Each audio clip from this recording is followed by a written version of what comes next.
Assalamualaikum warahmatullahi wabarakatuh.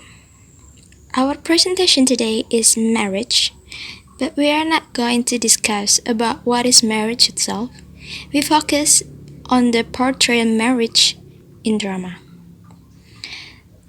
Okay, first I will introduce myself. My name is Reina Karunia Putri Darmawan. And then my friends, Denisa Resi Prastia, Wilma Aprilia Rizky, Alvina Putri Damayanti, and last, Amelia Septiani. Here is map of our discussion today. First, introduction marriage and its characteristics. Second, development of marriage in early modern drama. And the next will be some examples of drama. Okay, I will begin with introduction of marriage. During the development of modern drama, at its start, marriages have greatly changed. From a commonly held belief that couples are bound together for life, with a wife as a lesser partner, societal attitudes have shifted to a recognition that man and woman are equal and that divorce is socially acceptable. So, in Marriage in Drama, according to Edward Albee in Marriage Play, marriage-themed drama serves as a portrait of a stereotypical dysfunctional marriage, as well as Ibsen's shocked audiences with its portrait of a wife who leaves her husband, but by the more permissive 1960s, it became common for plays to portray couples splitting apart with little public condemnation. Marriage Play is completely contemporary in the sense that by the end there is no winner in the prolonged battle of the sexes. So here characteristic marriage in modern drama. Use the dramatic situation of the domestic melodrama of the family under pressure in a hostile world in order to portray social change. And second, women became especially useful for investigating issues of sexual morality.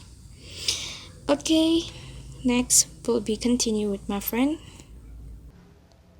In 19th century, women were supposed to stay home and contentedly care for their husbands and children.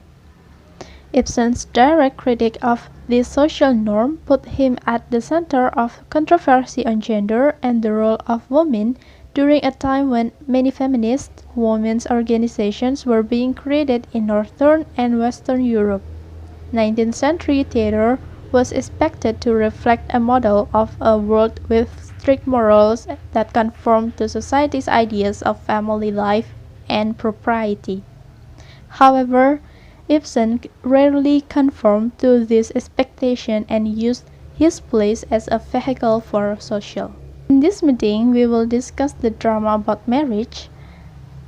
In Barefoot in the Park by Neil Simon in 1963, we meet a newly married couple who work through their initial fears and jealousies to discover that they are committed to each other, bound by a love that faces and survives the commonest perils of married life, from in-laws to extramarital affairs.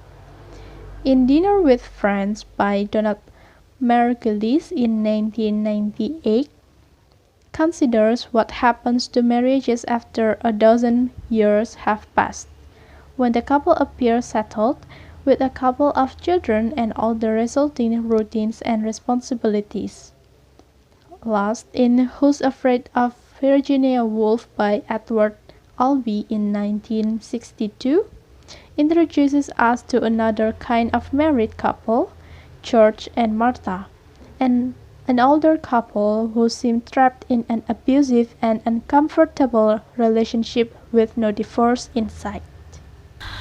Okay, next we move to explain more about one example of marriage drama entitled Barefoot in the Park by Neil Simon. In this drama, we meet a newly married couple who work through their initial fears and jealousies to discover that they are committed to each other.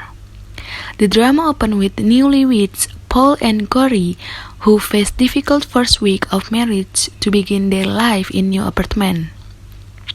Paul is a rigid lawyer and Corey is a romantic free spirit, an optimist with a desire for new experiences. Corey decided to set up her conservative widowed mother with the bohemian Victor Velasco, who lives in their building. However, a wild night ensues after a seemingly disastrous double date. Ethel ends up in a relationship with Velasco, while Paul and Corey nearly part and might face the prospect of divorce. In Act 1 establishes the tension between Corey and Paul's personalities. Simon focuses on the apartment's problem. Simon views the prospect of a new marriage is as challenging as the empty apartment they begin to inhabit. He thinks that the marriage like the apartment. In this case, Corey is optimistic about their marriage future together, while Paul, the more anxious and grounded half of the couple, worries about the various flaws in the apartment such as a hole in the skylight, their leaky closet, and the lack of a bathtub. The apartment is indeed uncomfortable fit at first. 6 flights up, no working heating system, and a large hole in the light sky, but Corey eventually transformed this into a cozy and charming home. From the start, we can see that Corey is different from her husband. Corey and Paul have different views on life, and they feel there is a mismatch between the two. By the end, we realize that a balance between the two is better than one. Just as male and female might complement each other by their differences. The impulsive and the conservative each temper to ensure that both have a chance at fulfillment.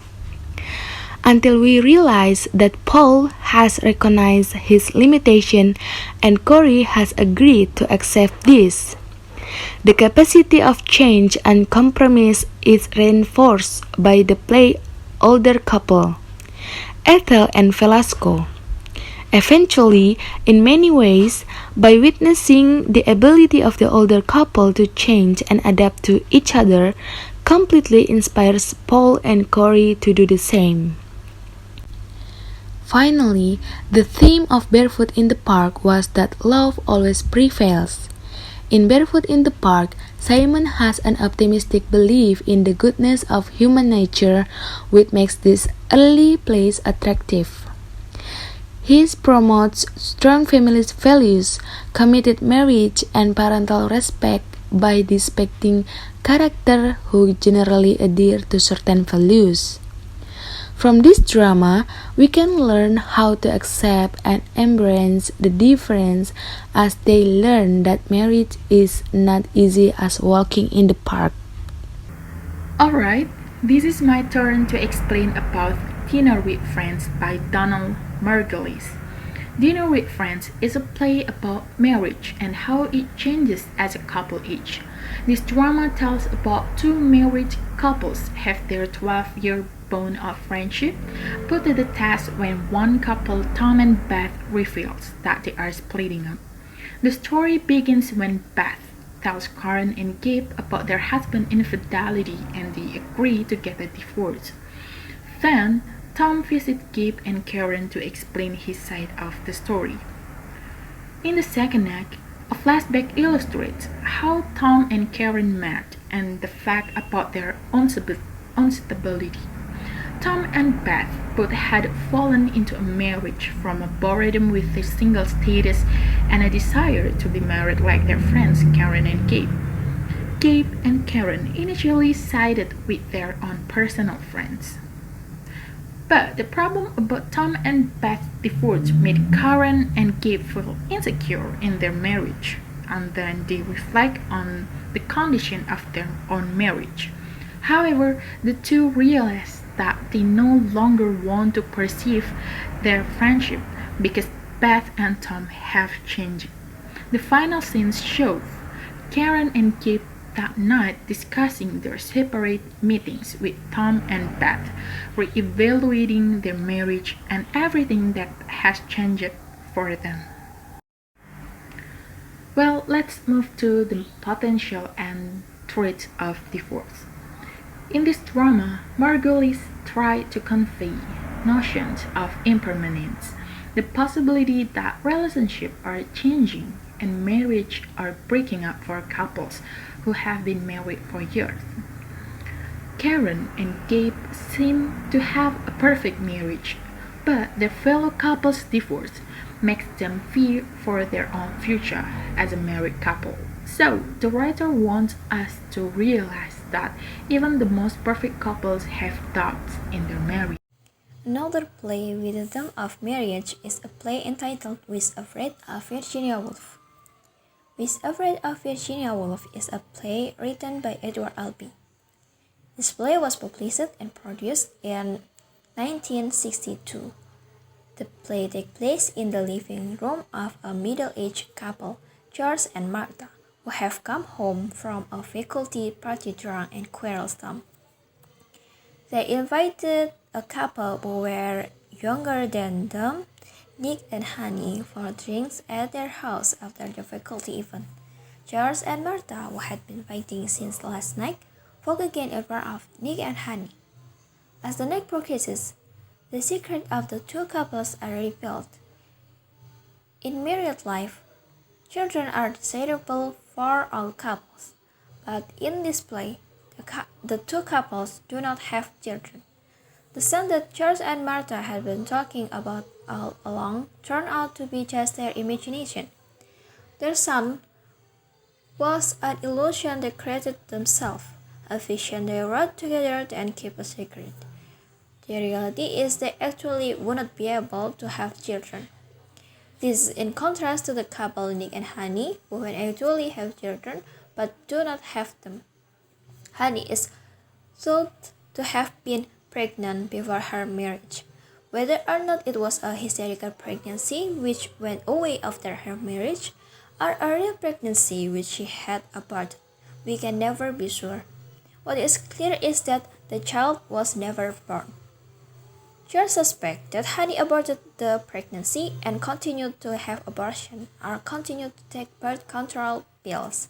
Then we can find out in the play, Honey apparently doesn't want to have children because he's afraid of the pain of childbirth. Though Nick and Honey are initially presented as sane and functional, particularly in contrast to their counterpart, their marriage is quickly revealed to be similarly dysfunctional. Edward Albee in this play seeks to portray the reality hidden beneath the social exterior of the happy American family of the 1950s and aims to expose the dysfunctional relationship often concealed behind an outwardly happy marriage. Malicious games, insult, humiliation, betrayals, painful confrontation, and savage witticism ensues were revealed by the couples.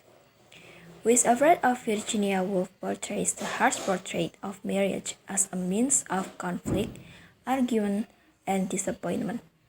However, at the end of the party, the couple talked about continuing their marriage. So from this drama, we can learn that all marriages are marked with some conflict and turmoil, but that when all is said and done, they continue on.